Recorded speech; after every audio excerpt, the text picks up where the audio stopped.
the reason, what root cause, what I mean by root cause is like the real reason of why this is happening deep down. It might not be a skin problem, even if it's eczema, and it might not be a lung problem, even if it's asthma. But the root cause. Warning, warning. As a medical doctor, I must inform you that there are side effects to this coaching session. Beware. It may enhance your self-esteem, cause you to experience vibrant health, encounter long-term weight loss, heal damaged relationships. Warning, there are side effects to this coaching session. It may increase your enthusiasm for life and bring about hope. It may cause you to have productive and optimistic thinking. It could even help you not allow messed up people to ruin the rest of your life and help you realize the masterpiece that you are and empower you to be the boss of your brain. Warning, these side effects may be long-term. This is Dr. Isabel from DoctorOnAMission.com. Hello, Dr. Nelli Gluzman. I am so glad you are finally here with me on the MD and Chef Team podcast. Welcome. Thank you so much for having me on. I'm so excited because I'm such a huge fan. Thank you. And I really love what you're doing. I'm going to go ahead and share with the world who you are, what you're doing, and how you are serving families around the world. Dr. Nelli Gluzman is founder and head physician at Blossom Pediatrics, has dedicated herself to helping families rescue their children's health. Her passion for her work was born out of the transformational healing she first created for her own daughter. After successfully rescuing her daughter's health, good on you, girl, she adopted a customized blending of functional and integrative medicine. This approach addresses the root cause of chronic childhood symptoms through the use of natural and scientifically proven treatments. By focusing on the root cause, this allows the child to experience a complete reversal of everyday symptoms along with the elimination of long-term conditions as well. While working with the sickest children inside the hospitals of New York, as well as running her own practice, Dr. Nelli Gluzman has used her decade of training and experience to help thousands of children regain and sustain optimal health. She works closely with families to address all the factors that influence health, wellness, and disease, including body, mind, spirit, and community. Dr. Mom, hello, Dr. Mom, as her parents have fondly nicknamed her, is dedicated to helping each child find relief from their illness, allowing them to live happier, healthier, and more fulfilling lives. I love it, Nelli. Thank you. It's the approach we can take for all the different parts of our lives. Yes, all parts. I want to just let everybody know where you are right now in this room. And if they hear bells and alarms, it's because, where are you?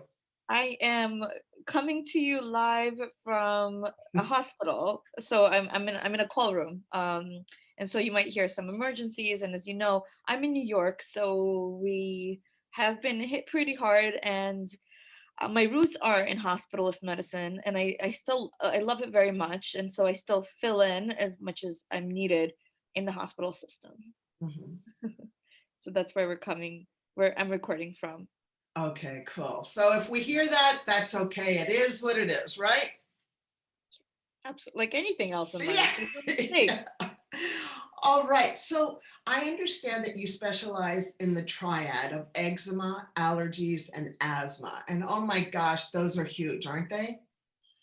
Unfortunately, those are huge. They've always been something that children tend to suffer from, but more and more children are suffering from these ailments that are considered chronic than ever before. And the numbers are staggering now. And it's not that I chose these particular ailments to focus on. It kind of chose me because working with lots of kids who have chronic childhood illnesses, what most parents ended up coming to me with, and what my own child has suffered from, are the eczemas, the asthmas, and the allergies. So it's something that keeps coming up and coming up. And so I ended up specializing in this because there's such a huge need, not just to treat symptoms, which we can do very well and very effectively in conventional medicine, but to reverse these chronic childhood illnesses permanently. Key.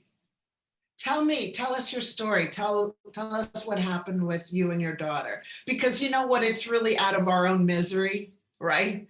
That we get to become experts in this area, right? Is that correct?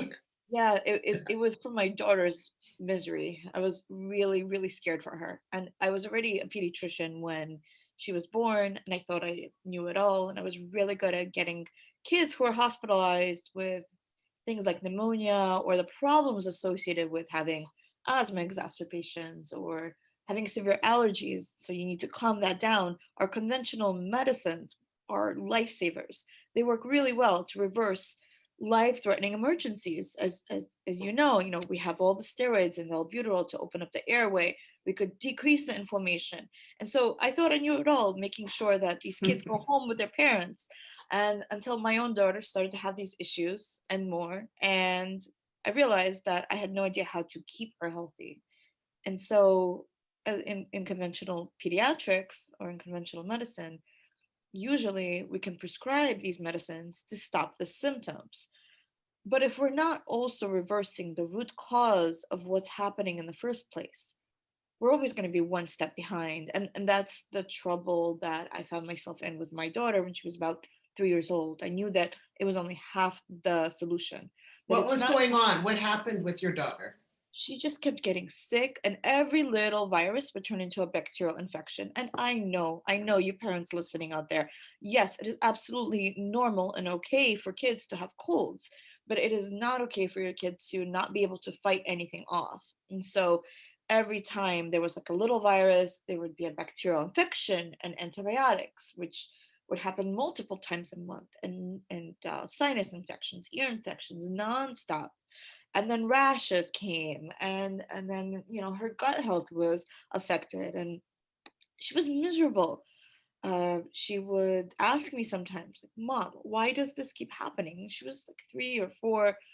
I felt so bad, I felt horrible, and I could really feel how all the other parents must be feeling. If I, as a well-trained pediatrician, didn't know how to help my own kids stay healthy, well, then it must be even harder for parents who are looking for solutions out there. So I was able to find the solutions, and it was like magic.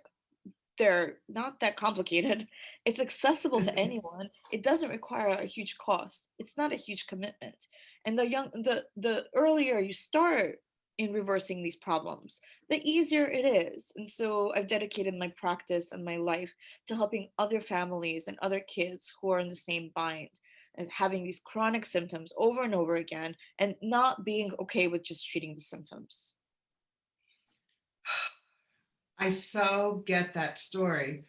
I experienced the same thing with my youngest daughter who was born, and her skin, I remember coming home one day because my husband was a stay-at-home father, and her bottom was just red, and her skin was just red. And I put on, what we're taught to do, steroids, creams, antihistamines, all the stuff we're supposed to do. And it just, how it gets infected from the scratching, and we would tie up her hands, her shirt, so she wouldn't scratch at night.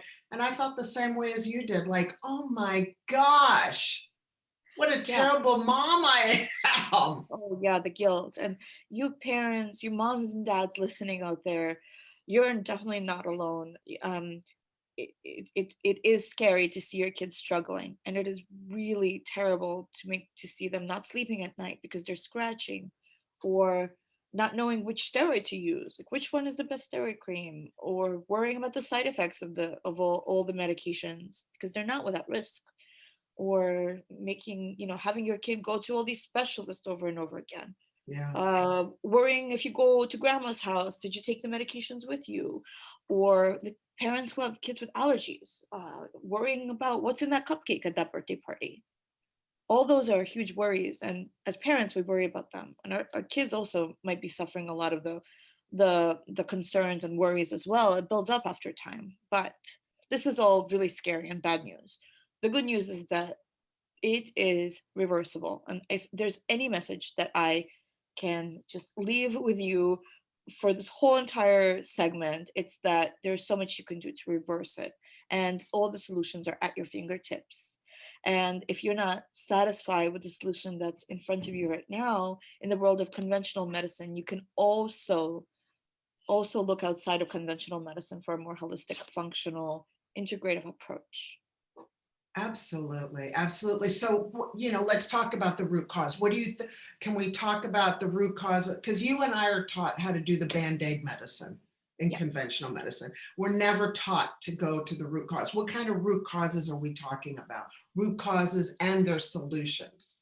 Mhm. So the root causes, the reason, what I mean by root cause is like the real reason of why this is happening deep down. It might not be a skin problem, even if it's eczema, and it might not be a lung problem, even if it's asthma.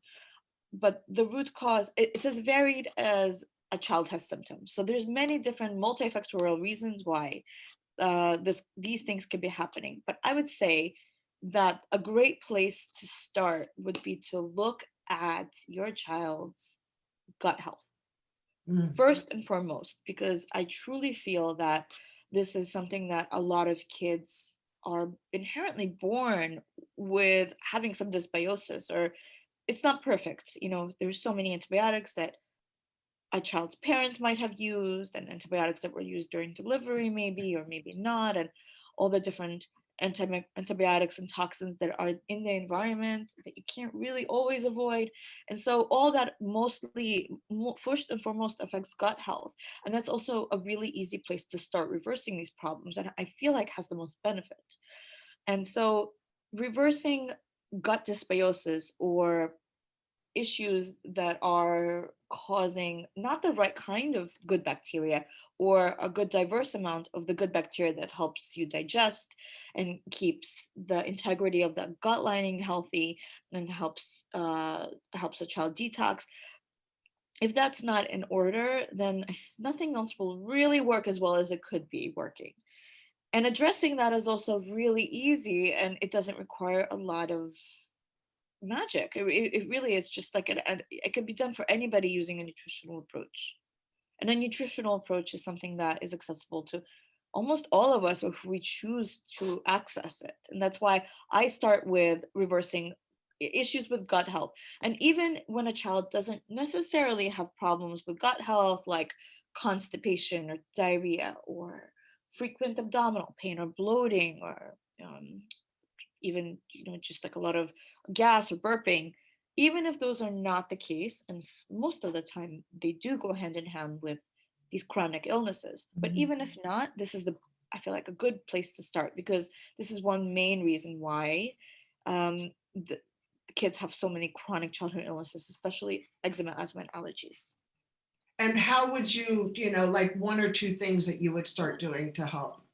Okay, so I get this question all the time, and I feel like I love this question because Oh, good. actually really it's really simple. Like, may I have three different things I would just say.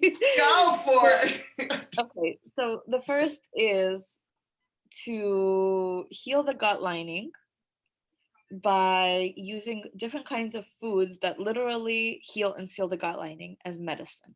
And those would be very healthy fats that are used medicinally. And what I mean by that is stocks and broths, Mhm. especially animal or fish stocks and broths. Stocks and broths have the right kinds of fats and collagens, especially when they're prepared properly, to literally heal and seal the gut lining, so that everything else that you do on top of that is going to stick.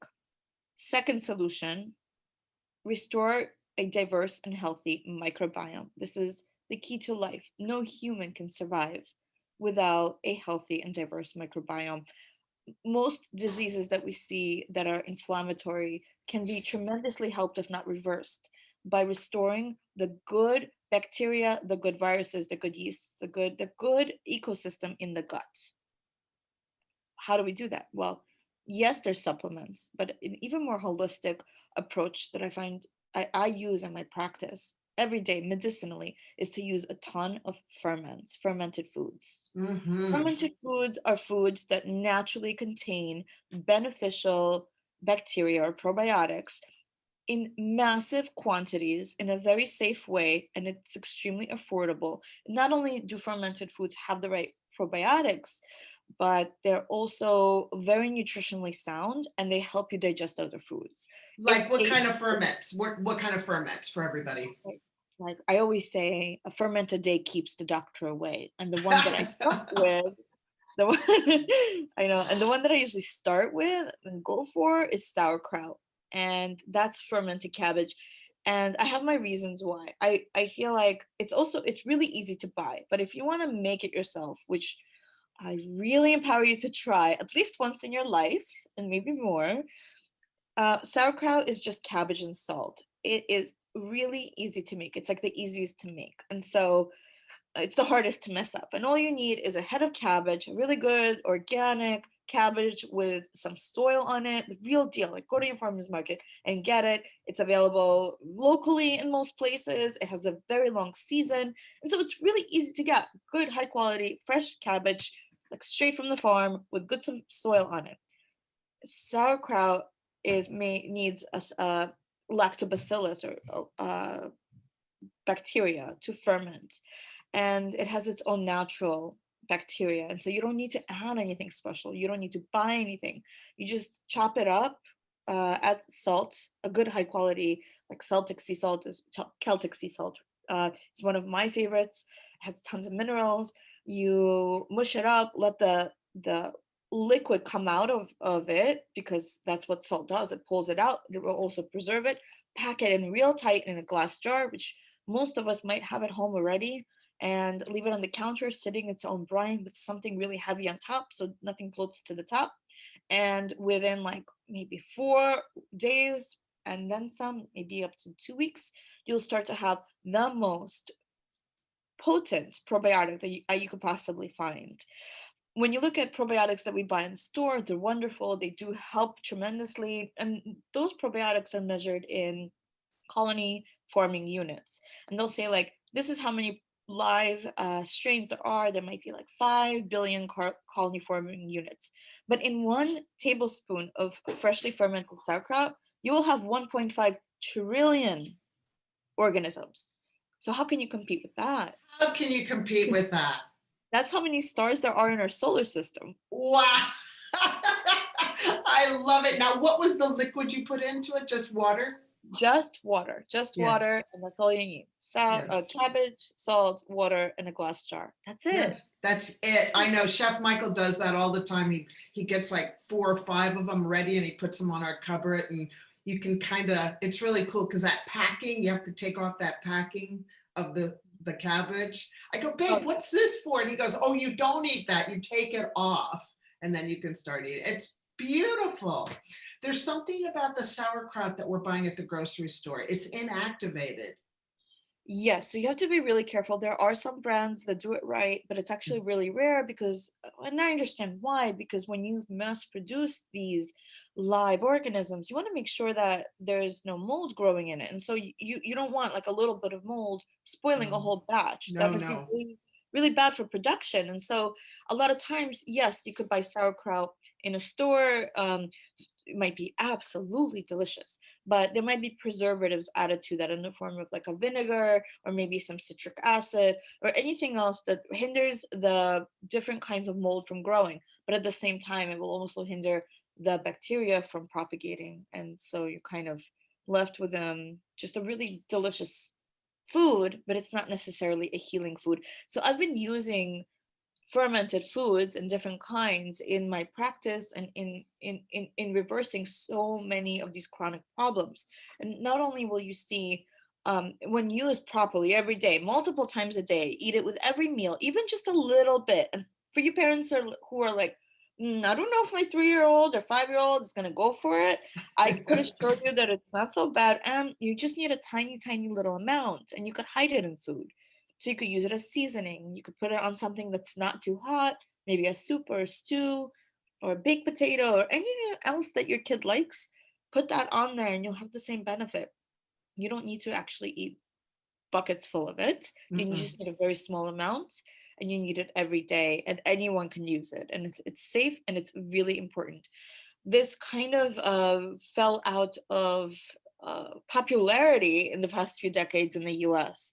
But most traditional cultures, which I'm just obsessed with studying how they've fought disease in the past and how, what are the secrets that are starting to be forgotten in traditional cultures and traditional medicines. This was a staple in every single traditional culture. And if you go and you ask your great grandma what she was eating every day, I could assure you that no matter what part of the planet you were from, there was some kind of ferment in that diet.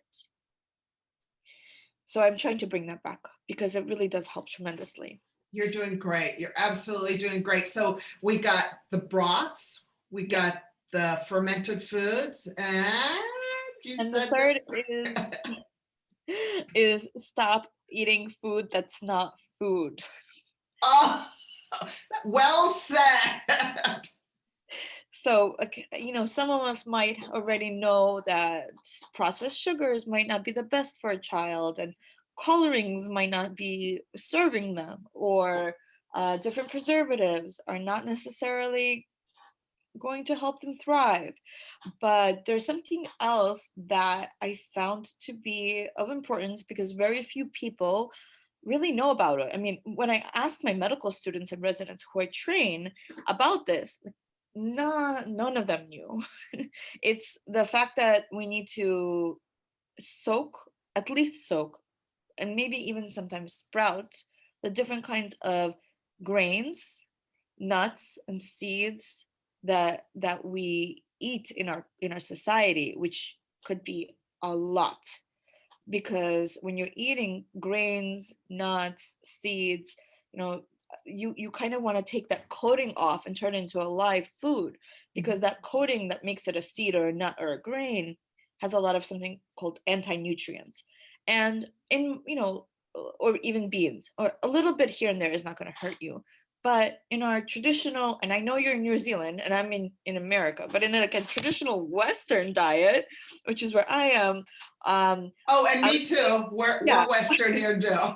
yeah, I would say there's a ton of emphasis being placed on grains and even um, like beans and legumes. And Mhm. so, if you're having such a large quantity of that, you need to make it right. And soaking it starts to take off that anti-nutrient coating, which helps the seed preserve itself, and so that it's evolutionary. Um, a plant makes that seed in with a coating of phytates and other anti-nutrients, so that an animal comes, eats it, and then poops it out somewhere else, and that plant can grow. But what that does to a human organism, to the human gut, is it not only prevents Mm. that food from being digested properly, it doesn't allow other foods to be digested properly. And that is especially problematic in a growing child, because they could use all the nutrients that they could get.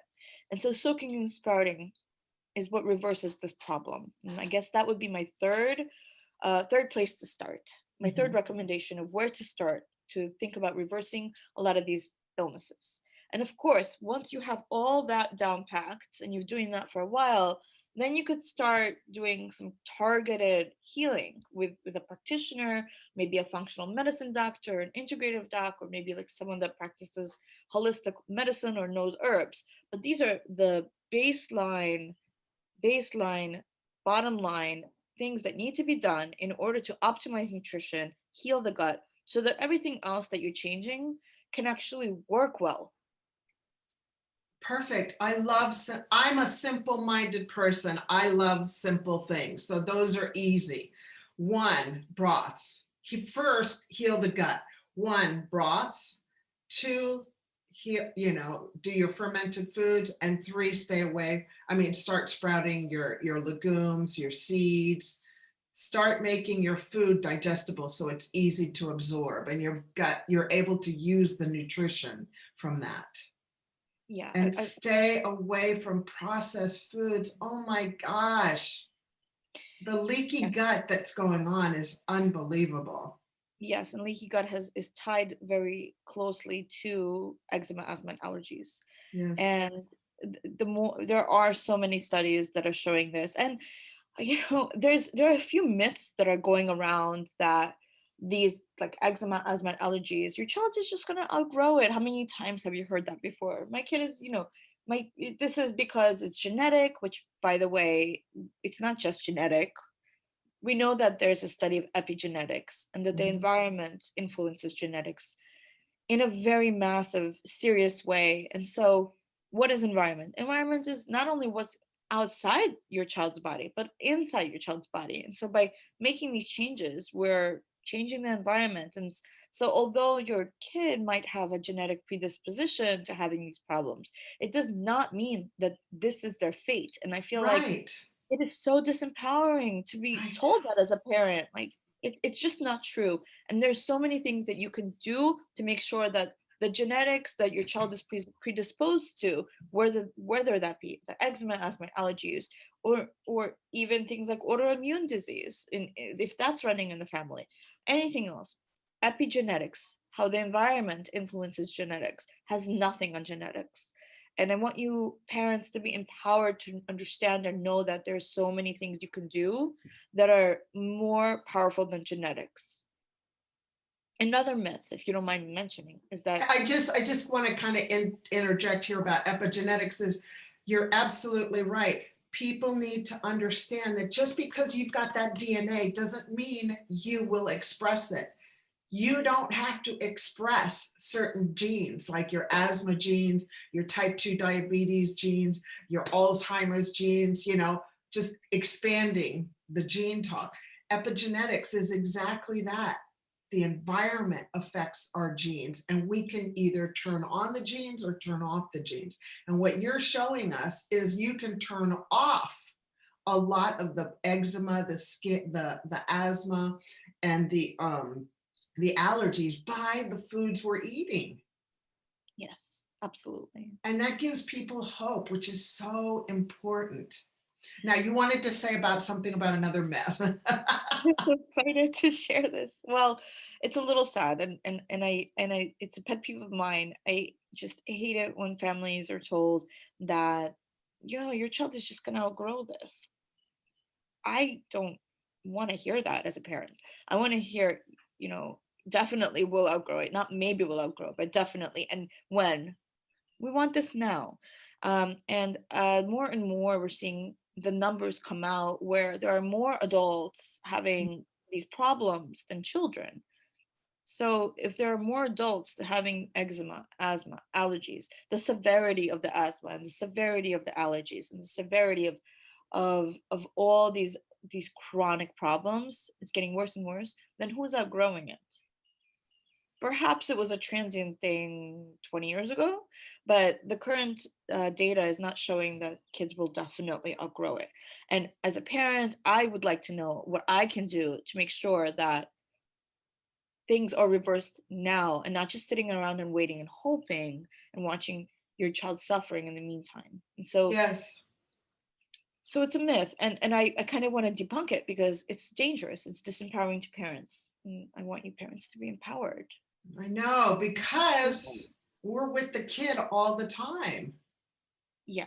And I wanted to do a shout out about Mhm. something that you've done to empower parents, called the 30-day online course called Rescue Your Child's Health. Can you tell us a little bit about that? And I will let everybody know that you'll have a link to this. Chef Yes. Michael will put together the link to this, but tell Oh, us about your online course. I went yes. and took a look at it and I was like, oh my gosh, we got to talk about this. So this is my uh, passion project, and that's where my heart lives. I work with families one on one in my practice, Blossom Pediatrics in New York, but not everyone can get to New York, and And there's a big need for information that is easy to follow, step by step. I love courses. I love learning. So I've created a course that is all the information that you need as a parent to get started, because very often there is a lot of information out there. You don't really know where to begin.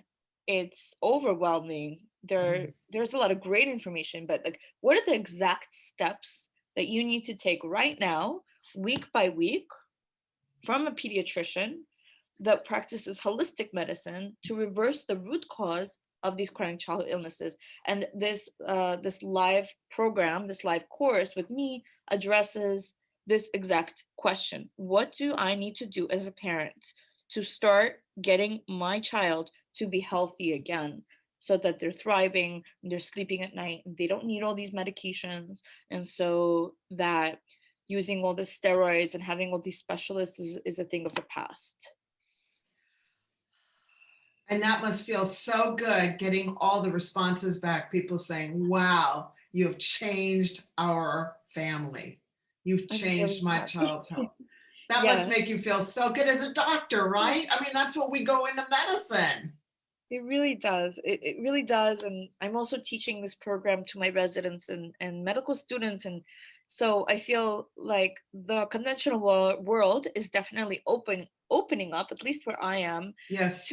concepts, and being more open to the fact that we can help our children using a holistic nutritional approach that looks at the root cause, giving the child the building blocks they need to heal. Um, so that's, yes, it does feel amazing, and I'm so genuinely grateful for the opportunity to share this information and to grow with the families, and I love it when they keep in touch, and we keep in touch with each other. It becomes like a family, and I feel really strongly connected to everybody. And so yeah, it is a great honor to be able to practice medicine this way.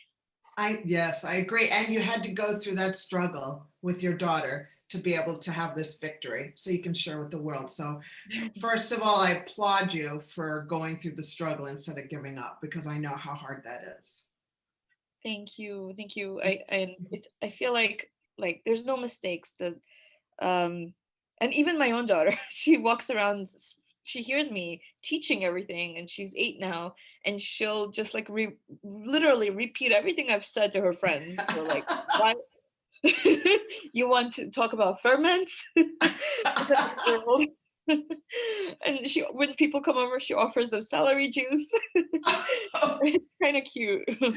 Oh, that's great. Hey, that's how you create a health leader, right? Beginning in the Yeah, home. I And hope then so. she teaches her whole group. Yeah, I spread love the it. word. Spread the word. Okay, well, thank you so much. I'm glad the alarm didn't go off.